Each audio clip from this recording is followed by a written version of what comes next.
సభకు నమస్కారం. మన తెలుగుదేశం పార్టీ కుటుంబ సభ్యులందరికీ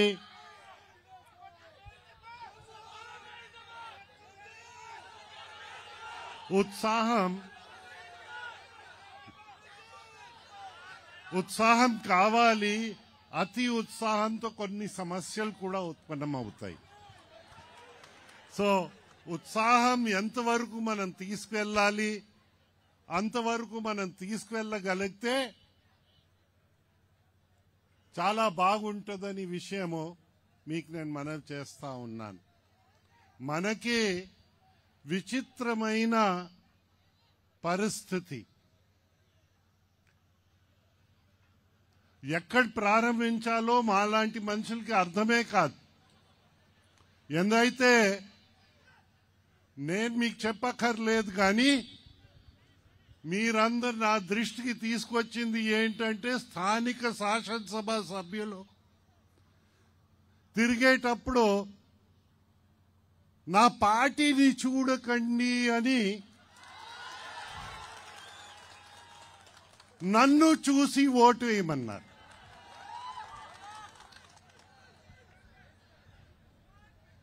నాకైతే ఆశ్చర్యం కలుగుతా ఉంది. ఎందైతే నన్ను చూసి ఓటు వేయడము, ఆయన మన అందరితో హేళనాడుతున్నాడా లేదా ఏంటి అని మాలాంటి మనుషులకి అర్థం కాలే. ఇప్పుడు ఫుల్ పేజ్ అడ్వర్టైజ్మెంట్స్ చూస్తా ఉన్నాం. ఆంధ్ర ఏంటి, ఆడుకో ఆంధ్ర. నిజంగానే చెప్పాలంటే ఆంధ్రతో ఆడుకున్నారు.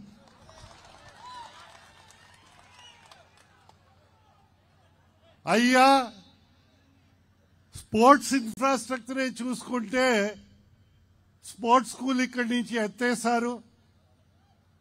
అయ్యా, స్పోర్ట్స్ ఇన్ఫ్రాస్ట్రక్చర్ స్విమ్మింగ్ పూల్తో సహా అద్దెకి తీసుకోండి అసలు యువత అందుబాటులో లేకుండా చేశారు ఈ పెద్ద మనిషి. ఆ పెద్ద మనిషి విన్యాసాలు చూడ్డానికి స్పీకర్ గారు, మంత్రులు, సపోర్టర్స్ అందరూ వస్తారు, జలాసన చేస్తారు. పోలే జలాసన మీకు నచ్చితే మీరు చెయ్యండి. మీకు చూడడానికి వచ్చిన మంత్రులు, స్పీకరు అందరు బాగానే ఉంది, వారికి పనిపాట లేదు. మీరేదో ఒలింపిక్ ఛాంపియన్ అనుకుని ఉండుంటారు. వచ్చారు, మిమ్మల్ని చూశారు. మమ్మల్ని ఎందుకు విడిచిపెట్టడం లేదంటే ఊరు నిండా ఫ్లెక్సీలే. ఆ ఫ్లెక్సీ చూస్తే అయ్యా మీకు చూసి ఓటు వేయాలా వద్దా ఆ చూసేవాడి విజ్ఞత. అయ్యా, ఏం జరుగుతుందని మనం కొంచెం ఆలోచించాలి. ఎన్నో ముఖ్యమంత్రులు చూసాం, ఎన్నో రాజకీయ నాయకులు చూసాం. అసలు ముద్దు పేర్లు చాలా వచ్చాయి, బిరుదులు.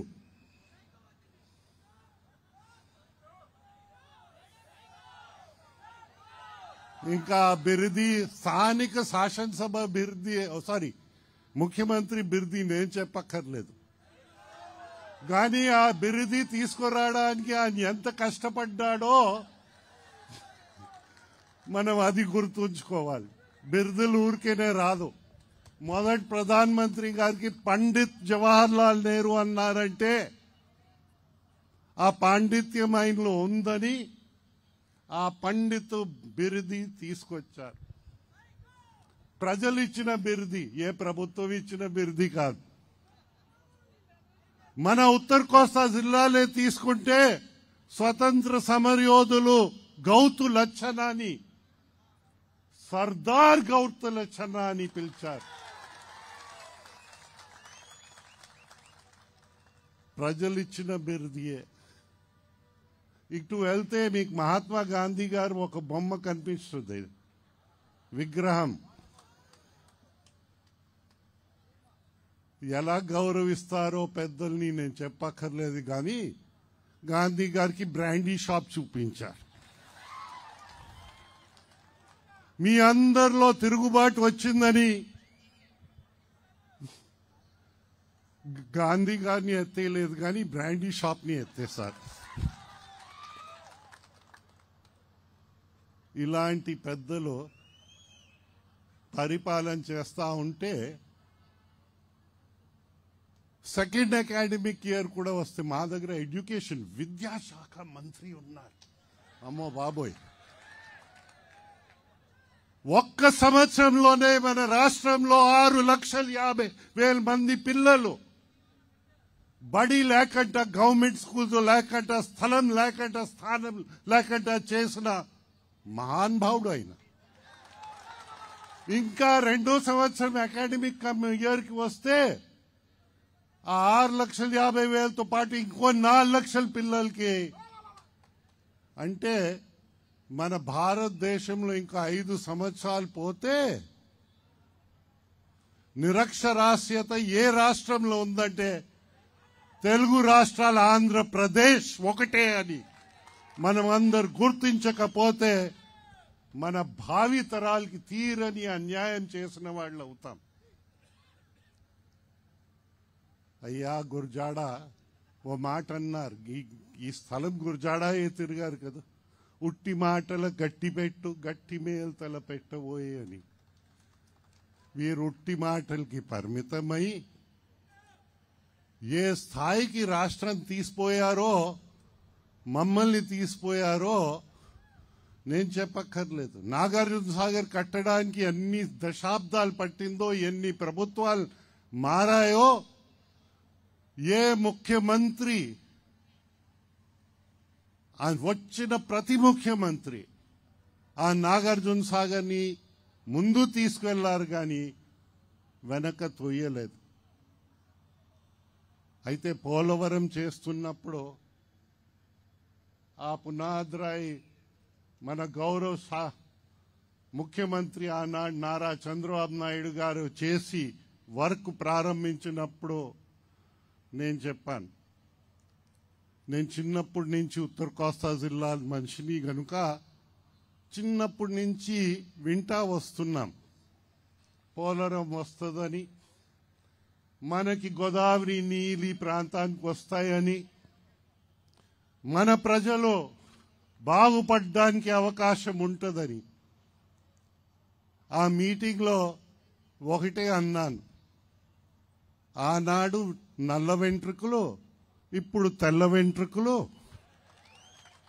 అయితే ఆశ ఉంది, మా జీవిత కాలంలో అయినా పోలవరంని చూస్తామని ఆశ ఉంది. అయితే ఆనాడు ఆశ నిరాశ అయిపోయింది. సైకో గాడిని తెచ్చారు, పార్లమెంట్లో ఇచ్చిన ఆ సమాధానం ఉంటే చూస్తే మనకే అర్థమవుతుంది. పదవుల్ని పట్టుకో వేలాడుకోవడం ఏంటి అని నేను అంటా ఉన్నాను. మేము కూడా యూనియన్ మంత్రి చేశాం, పార్టీ పరంగా చేశాం, తెలుగుదేశం పార్టీ కోసం చేశాం. 18 అంశాల యాక్ట్లో ఉంటే దాంట్లో 11 అంశాలు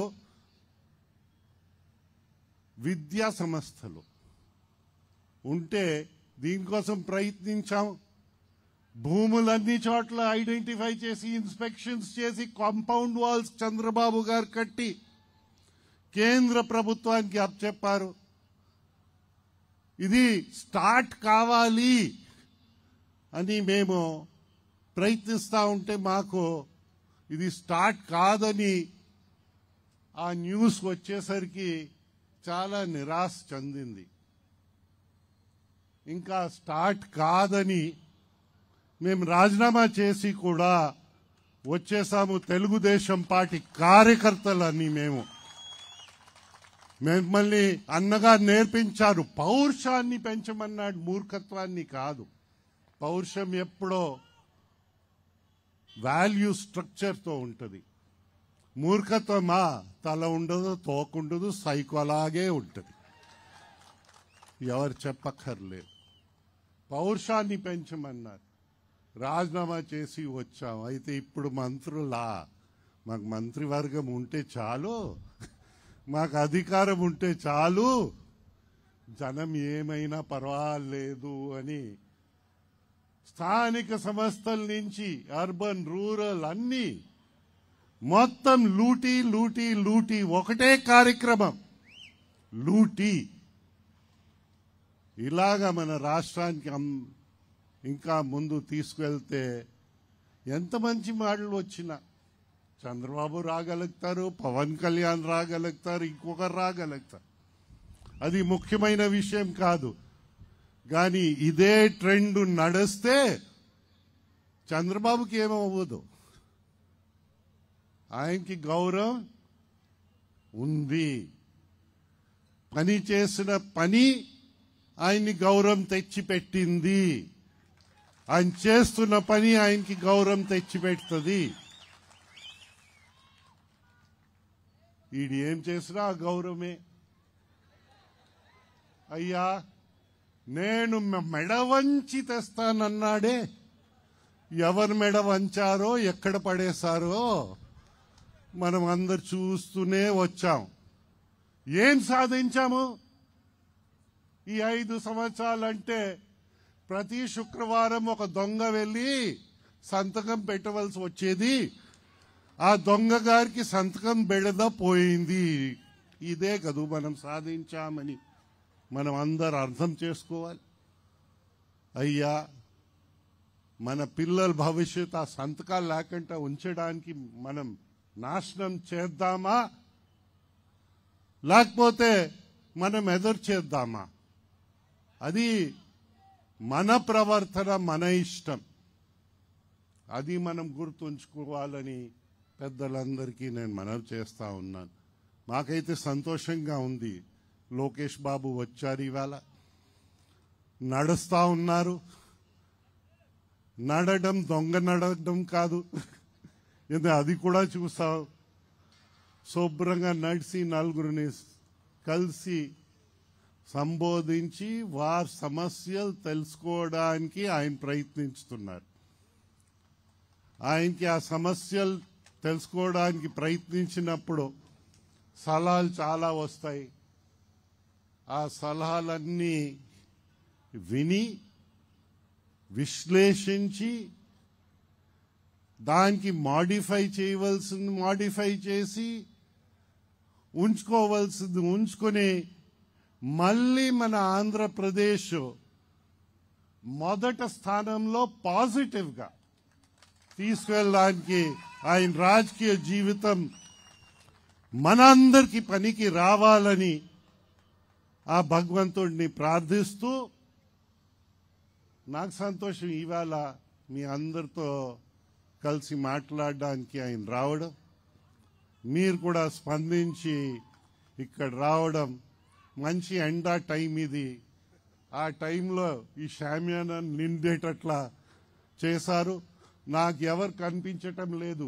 ఎత్తేసి అక్కడ గెంతేసి పారిపోవలసిన మనుషులు మాకు కనిపించటం లేదని విషయము మీకు నేను మనవి చేస్తూ, అది ఒకటే సైకో గారికి వర్తిస్తుందని నేను మనవి చేస్తూ, మాకు ఆనందం ఏంటంటే ఇది మొదటిసారి మా విజయనగరంలో పోలీస్ వాళ్ళు, అంటే అందరినీ తిట్టక్కర్లేదు, వారు పర్మిషన్ ఇచ్చారు, రాతపూర్వకంగా ఇచ్చారు.